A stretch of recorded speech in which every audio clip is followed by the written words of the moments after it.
반갑습니다, 여러분. 환영해요. 샬롬. 서로 인사하세요. 자, 옆에 있는 친구들하고 이렇게 주먹 쥐고 인사 한번 해봐요. 한번 해봐요, 여기도.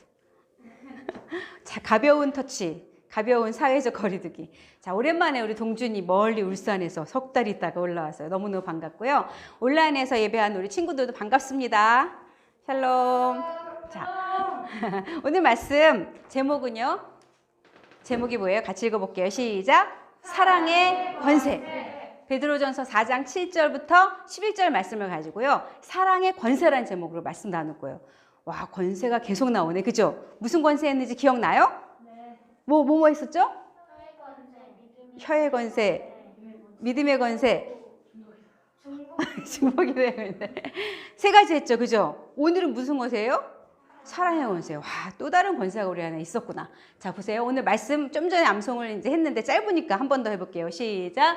무엇보다도 서로 뜨겁게 사랑할지니 사랑은 허다한 죄를 덮느니라. 베드로전서 4장 8절 말씀.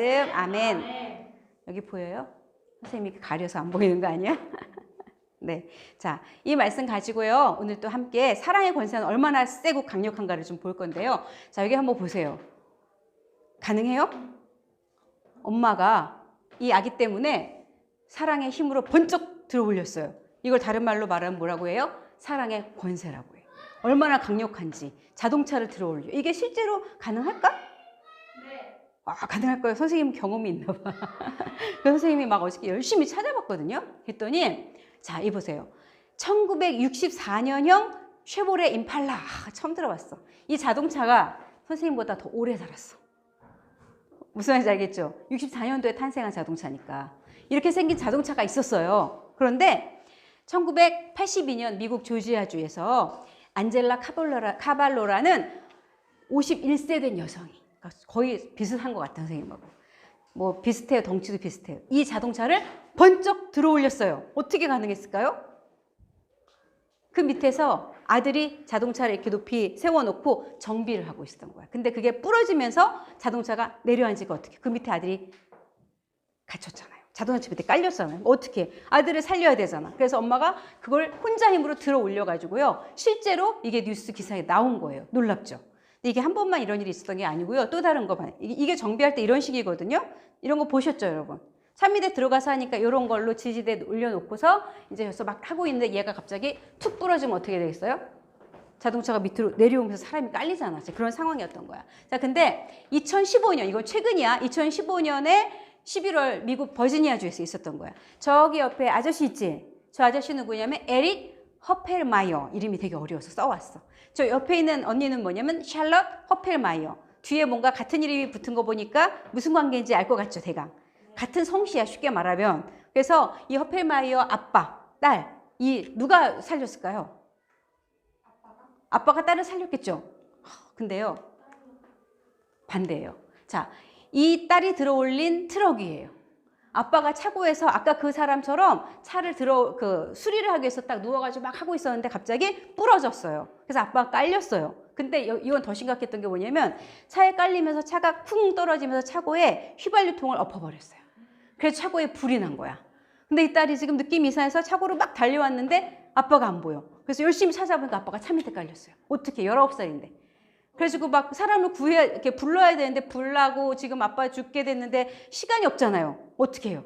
이 19살 된 딸이 저 차를 들어 올렸다는 거 아니에요. 그래가지고 나중에 이렇게 막 신문에 나고 상도 받고 이랬어요. 엄청나죠? 그러니까 사람이 정말 사랑하는 사람을 위해서 내가 필요하다면 이런 초인적인 힘을 낼 수 있는 게 사람이라는 거예요. 사랑의 힘이 얼마나 센지 여러분 아시겠어요? 엄청난 권세가 있죠. 자, 조금 더 들어가 볼게요. 그러면 성경에서 보여주는 사랑의 힘, 좀 더 깊은 사례를 한번 들어볼게요. 자, 이분이 누군지 아시는 분? 선생님들 중에 있나요, 혹시? 자, 이분에게는 굉장히 유명한 별명이 있어요. 자, 이분의 별명은 뭐냐면 사랑의 원자탄. 항상 이 손양원 목사님이신데 이 손양원 목사님 이름 앞에 붙는 별명이 뭐냐면 사랑의 원자탄. 여러분, 원자탄이 얼마나 세지? 와, 무슨 뭐 일반적인 폭탄하고는 비교가 안 되잖아. 그죠? 원자탄 하나 딱 떨어지니까 어땠어요? 일본이 항복하고 이랬잖아. 어마어마하게 많은 사람들이 죽고 그게 엄청나거든요. 근데 이 손양원 목사님 별명은 사랑의 원자탄이야. 왜 이런 별명을 갖게 됐을까? 우리 한번 생각을 해볼게요. 자, 이분이 계셨던 목사님이니까 목회를 하셨겠죠? 여수에 가면요, 애양원이라는 집이 있어요. 근데 이건 지금 현대의 모습이야. 옛날에 저분이 계셨던데 1950년도에 돌아가셨으니까 이 일제치하 지나고 막 우리 전쟁, 6.25 전쟁이 있기 전 그때 옛날이잖아. 이런 건 아니지, 그때는. 근데 지금 현재는 아직도 이곳이 있어요. 이곳에서 목회를 하셨던 분이세요. 근데 이곳에 어떤 사람들이 있냐면 이런 사람들 있어요. 여러분, 이런 사람 어떤 사람인지 아세요? 선생님이 여러분도 충격받을까봐 아주 가장 그래도 괜찮은 사진을 골랐어. 이 어떤 사람이 이렇게 되지? 아는 사람? 암? 아, 선생님도 세대가 그렇구나. 그걸 모르는구나. 자, 그럼 이거 보면 알겠어요? 무슨 어떤 사람이지? 한센병. 옛날에 문둥병. 자, 여러분 성경책에 문둥병 얘기 나와 안 나와? 문둥병자들이 있으면 어떻게 돼? 그 성 안에 같이 있을 수 있어요? 따로 격리돼서 생활해야 돼. 그죠? 왜냐하면 아주 더러운 병이기도 하고 다른 사람에게 전염이 된다 그래서 문둥병은 같이 있을 수가 없어요. 그러니까 저 애양원에는 문둥병 환자들만 잔뜩 모여 있는 곳이에요. 근데 아까 저 손양호 목사님 어디서 사역을 하셨냐면 저곳에 가서 자기 발로 일본에서 유학 갔다 와서 다시 한국 돌아와서 평양에서 신학하고 그리고 나서 자청해서 여기로 가서 가장 어려운 사람들 돕는 거야. 유명한 일화가 있어요. 저기에서 14번 방이라고 그래서요.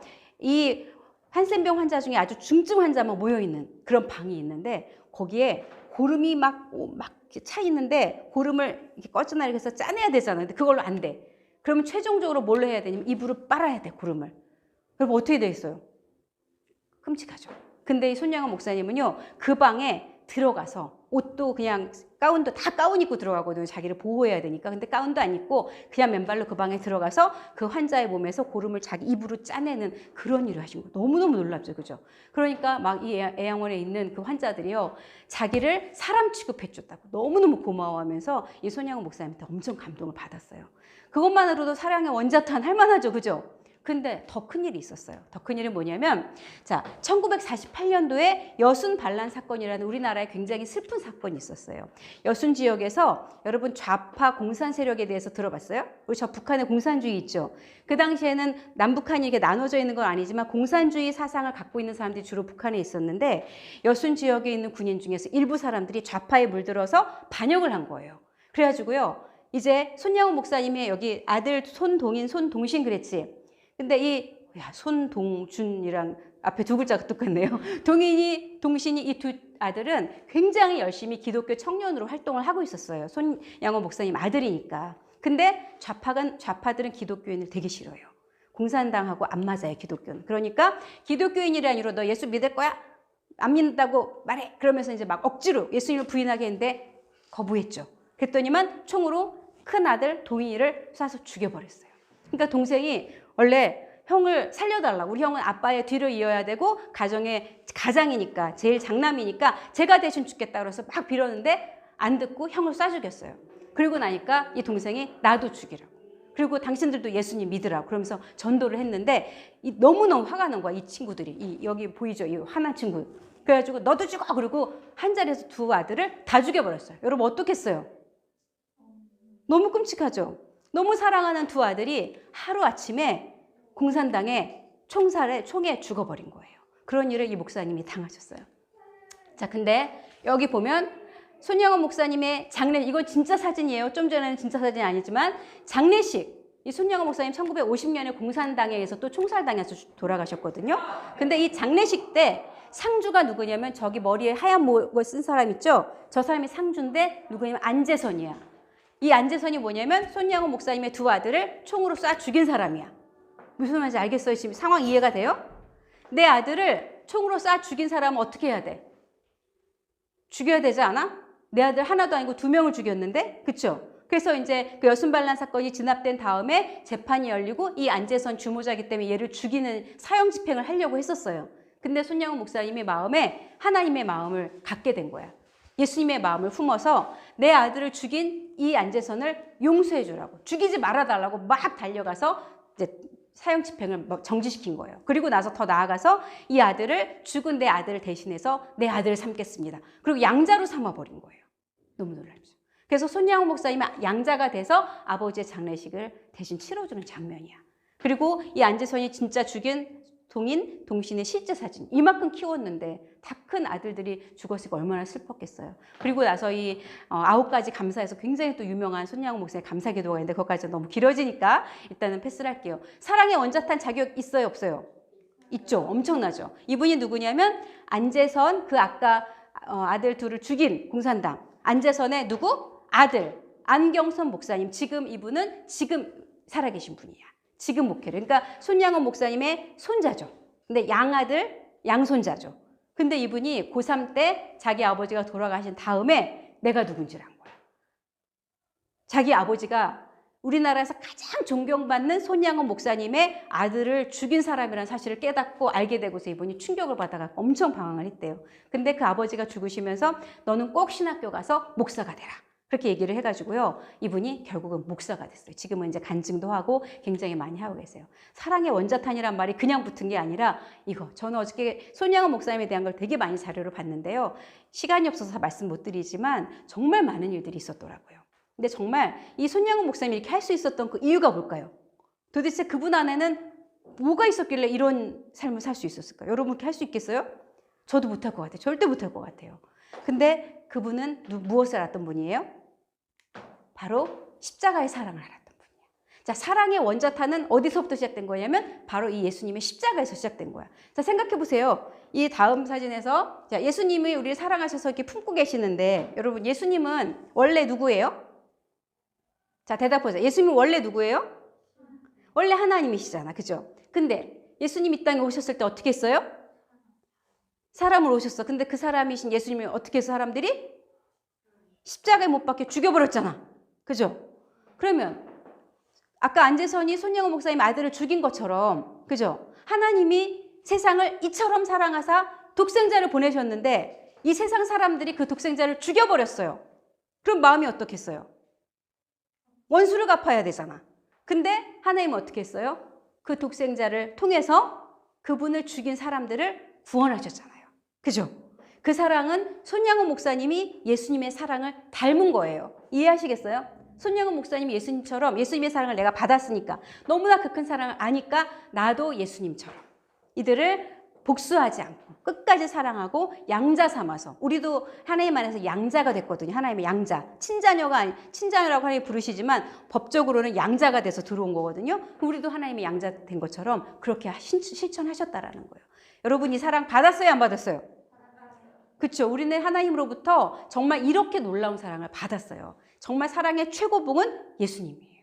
그리고 그 예수님이 사랑의 원자탄을 이 지구상에 쏘아주셨어요.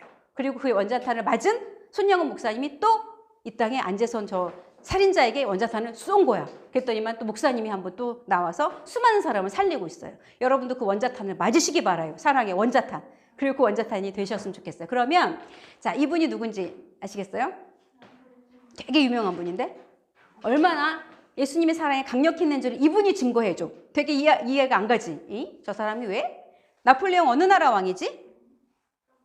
어느 나라 왕이지? 이 초등학생 다 바로 나와야 되는 거 아니야? 맞아. 프랑스의 왕이야. 근데 정말 프랑스 대혁명이 끝나고 나서 진짜 군사들을 몰고 다니면서 유럽 땅을 완전히 휩쓸고 다녔어요. 최고의 전략가고 나폴레옹의 업적이 어마어마해요. 군사학적으로나 법률적으로나 이런 많은 것들을 엄청나게 했어요. 근데 이 나폴레옹이 나중에 워털루 전쟁에서 지고 패배한 다음에 세인트루이스 섬에 갇혀서 이제 마지막 죽음을 앞두고 시를 하나 썼어요. 나폴레옹이. 자기가 이제 모든 게 다 인생이 끝났잖아. 그 시를 썼는데 그 시의 내용의 일부분을 읽어드릴게요. 한번 같이 읽어볼까요? 나는 검으로 세계를 정복하려 하였으나 이렇게 패자가 되어버렸도다. 그러나 저 나사렛 예수는 전 세계를 사랑으로 정복하였도다. 아, 나사렛 목수 예수여, 당신이야말로 진정한 승자. 사랑은 강하고 사랑은 검을 이기고 전 세계를 정복했도다. 나폴레옹. 나폴레옹이 이런 시를 썼대요. 나폴레옹이 한 말이 무슨 말인지 이해해요? 우리 1학년 친구들 이해돼요? 장군은 말을 타고 다니면서 총칼로 사람들을 죽여서 정복하잖아. 그치? 그래서 그것이 내가 왕이야 하는 거잖아. 근데 예수님은 어떻게 했어요? 총칼 한 번도 쓰지 않았어요. 오직 사랑만 가지고 사람들을 정복해서 전 세계를 정복했다라는 거야. 근데 이 나폴레옹은 자기가 정복한 그 수많은 나라들이 있었고 땅들이 있었지만 패배했잖아. 그죠? 그래서 이제 죽음을 쓸쓸히 맞이하는데 예수님은 여전히 승리자고 지금도 예수님을 위해서 죽기를 각오하고 목숨을 건 사람들이 줄지어 서 있고 위대한 승리자가 누구예요? 예수님이죠. 결국 예수님의 사랑의 힘은 총칼보다 강하다라는 거야. 원자탄인데 당연하겠죠. 그죠? 그 사랑의 힘이 우리 안에 있을 때 우리도 다른 이웃들을 사랑할 수 있겠죠. 오늘 아까 말씀에서 요송에서 뭐였어요? 무엇보다 어떻게 사랑하라고요? 뜨겁게 서로 사랑하래잖아요. 자, 그래서 이제 구체적인 내용들을 이제 한번 봐요. 만물이 이거 한번 읽어볼게요. 시작. 만물의 마지막이 가까이 왔으니 그러므로 너희는 정신을 차리고 근신하여 기도하라. 베드로전서 4장 7절 말씀. 지금 만물의 마지막이 가까이 왔어요. 여러분 만물의 마지막이 뭘 의미하는지 아시겠어요? 아세요? 2000년 전에 쓰여졌는데 2000년 전보다 마지막이 좀 더 가까이 왔겠죠? 그죠? 예수님이 오셨던 것처럼 이제 예수님이 다시 오신다는 약속의 때가 다가왔다는 얘기야. 그럼 그때 뭐 해야 돼? 무엇보다도 정신 차리고 기도하래요. 여러분 정신 차리고 기도해야 돼. 알았죠? 기도하지 않으면 어떻게 우리가 넘어지거든요. 죄 가운데. 자, 그래서 무엇보다 서로 어떻게 해요? 뜨겁게 사랑하래. 근데 사랑은 뭐예요? 허다한 죄를 덮는데. 아까 손영호 목사님은 아들을 죽인 죄를 덮어줬어요. 그죠? 예수님이 우리 죄를 덮어주신 것처럼. 근데 여기 친구가 독소록을 찢었네. 여러분 학교에서 친구가 내 독소록 찢으면 어떡해? 선생님한테 제출해야 되는데. 어떻게 하겠어? 용서해 줄 거예요? 용서해 줄 거예요? 일부러 찢었으면 조금 그치? 생각을 해봐야 돼요. 아, 되게 정직하네. 근데 안재선 일부러 죽였는데 목사님 아들들을 어떡하지? 근데도 용서해 줬죠. 그죠? 동준이는 기억을 할지 모르겠지만 동준이 아빠이신 손수환 목사님이 금요일 날 기도회 때 말씀해 주시더라고요. 신학교 다닐 때 성경 필사 여러분 하고 있잖아. 그죠? 성경 필사 숙제를 열심히 하고 있었대요. 그러다 어느 날 이렇게 책상 위에 이렇게 놓고 나갔다 왔는데 동준이가 무슨 일을 했어요. 기억나? 기억 안 나지? 성경 필사 써갖고 학교에다 이렇게 숙제 제출해야 되는데 동준이가 열심히 동준이가 필사를 했대요. 근데 동준이가 애기잖아. 그러니까 어떻게 했어? 빨간색 볼펜으로 낙서를 잔뜩 해놓은 거지. 다시 처음부터 써야 되는 거야. 엄청났죠? 근데 아빠가 화가 났지만 동준이를 사랑해요, 안 사랑해요?